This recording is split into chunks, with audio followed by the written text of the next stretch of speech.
all, Marissa with Lingual Abilities back again today to talk with you about how not to get Zoom bombed. Now, I will give a little caveat before we launch into this that being Zoom bombed is completely user error. It's completely avoidable. The things that are happening with people coming into meetings and saying or doing inappropriate things is entirely avoidable. So I want to show you the things that you can do to set yourself up for success, but know that if you follow this, the chances of you getting Zoom bomb are, almost zero. I've never ever had it happen long before COVID came along, and I haven't had it happen since. So you should be in good shape if you follow this. All right, so assuming that you already have Zoom, we're going to come in here to our settings. And these are the settings that you create for all of your meetings. Anytime you create a new meeting, it's going to have these settings. This is also important if you have other users that are meeting under your header, they will have the same settings too. So you can set it up for your organization. Okay, so we're just going to go through the meeting part rather than recording in telephone because we're meeting over the computer. We're having a Zoom meeting rather than like a telephone meeting. But essentially, it would be the same idea. So just to go through, we're going to go through these different toggles. I like to have it so that I don't start with my video on. You may like it that you do, so you can easily change that. That's something you can change within the meeting setting itself when you create a new meeting too, so don't worry about it if you toggle the wrong thing. But I do like to make sure that my participants' video is on. That way I don't have to say turn on your webcam as soon as they get in. And sometimes you still do, but this sets you up for a little bit more success. Then as far as audio type, I usually pick computer audio. And the reason that you might pick telephone or both is if you're hosting like an IEP meeting or another meeting with the family and they're not able to log in using Zoom, but they're able to call in, you could offer a telephone number that way. But otherwise, if you're just doing like a session with somebody, you want to make sure you have computer audio so that you can hear them through the computer. Now, joining before host, make sure this is off. This makes sure that nobody can come into your meeting before you are there. So nobody can be just waiting in your meeting room who isn't supposed to be there. And we'll get into more detail about how you can avoid people coming in once you're there and then how to get rid of them in case they do get in. You don't really need to worry so much about the personal meeting ID things. Some people like to do authenticated users. I think it's an extra step that is unnecessary because all it is having people create a login for Zoom, and it doesn't do anything but just create more work for families. So, if people wanted to Zoom bomb, having a login is not going to prevent them from doing that. So I don't put it. I think it's unnecessary. Same thing when we get down into passwords.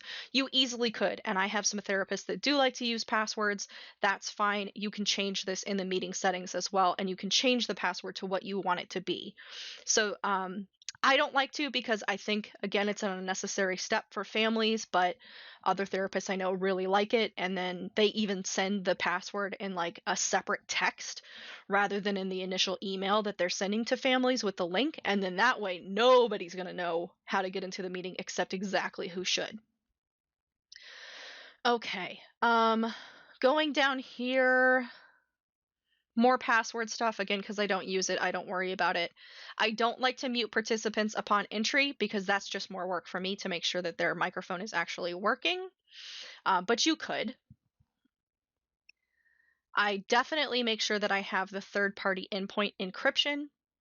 That's a must, whether you're using the free version or not. Some people are disabling chat.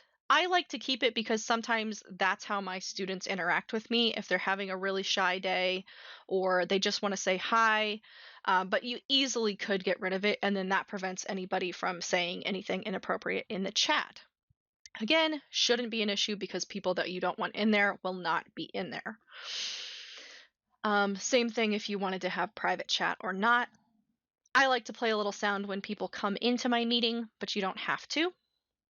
A lot of people are disabling file transfer so that no files can be sent. Like if somebody was in the meeting that wasn't supposed to be and sent a virus, that is now not something that can happen because they can't send anything. I don't have it on because I don't send anything to people in my Zoom meetings. a lot of this is not as relevant to what we're talking about. The big piece that I want to get to is screen sharing. You definitely need that. Now, I like to do it so that all people can share. And the reason is sometimes I like for my students to be able to share with me what's on their screen, either so I can troubleshoot with them on the technology side, or maybe they're working on a worksheet that, only I can see on their computer. I haven't had that happen that often, but it could. Otherwise, you could put it so that only you can share. And then again, if somebody gets in who isn't supposed to be there, they can't share anything. They can't screen share.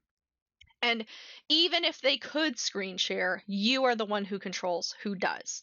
So you could decide, nope, I'm not giving you screen share access right now, and I can take it back over if you accidentally do have it. So you could disable screen share for users. Again, I don't, but you could.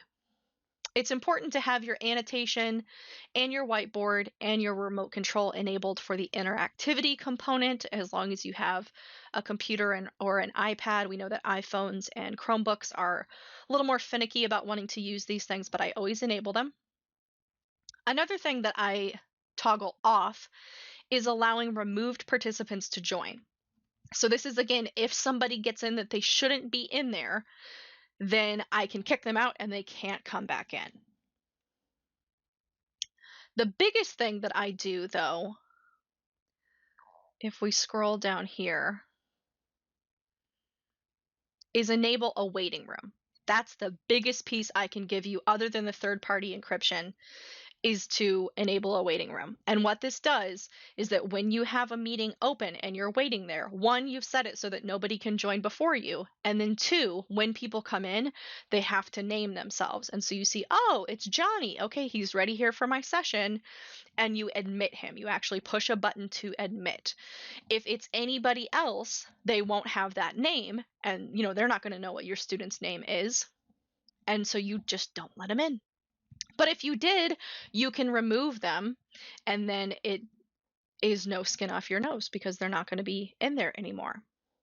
So just to make sure that you don't, the rest of this stuff is not as necessary, but just so that you know about how to send links, make sure that when you copy your link from the meeting thing, and I'll go and show you that in a second here, you email it to the family only.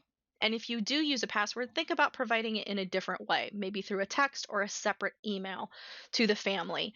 That way, only the family and maybe their teacher has it. What we don't want to do is post our Zoom links via Twitter or Facebook or anything public, because that's how people are getting Zoom bombed. One, they don't have the security features that I just mentioned, like the waiting room and disabling before the host. But if you post your link publicly, yeah, anybody can go click it. That's silly. So don't do that.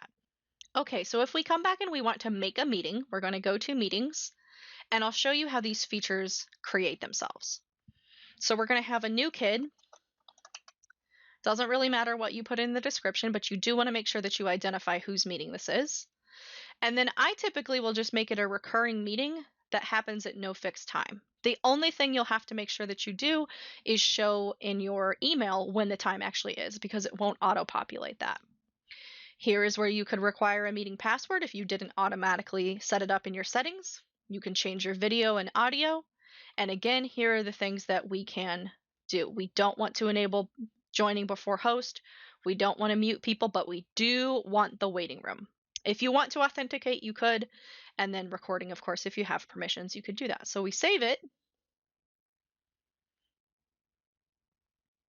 And this is our meeting page. So you can start the meeting from here. This is where you copy the invitation. And this is what I mean where you would have to say that you would change the time in your email. So you just copy this and then put it straight into your email. If you had a password, if we go back, we can edit this. Let's say I do want to have a password. I'm going to require a meeting password. It automatically comes up with one. I'm just going to make it speech. So I can tell the family your password is speech, save it. And now when I copy the invitation, it's going to put automatically in the password speech. So this is the part I was saying that you might want to put separately, and also make sure that they know exactly what time it is. But that's there as an extra layer. So, with those in mind, you should not have any issues getting Zoom bombed. It's completely user error, but completely avoidable. So, be safe, have fun, do your research, and best of luck to you guys. If you like this video, please be sure to like and subscribe and definitely push that little bell icon so that you get notified when we come out with new videos. We try to do it weekly, but things happen, so it's not always as perfect as we would like. Also, if you're curious about the materials and products that I'm using in my practice, I will have those in the comments, all of my Amazon affiliate links, so that you can check those out and get yourself set up for the best telepractice that you can. Thanks, guys.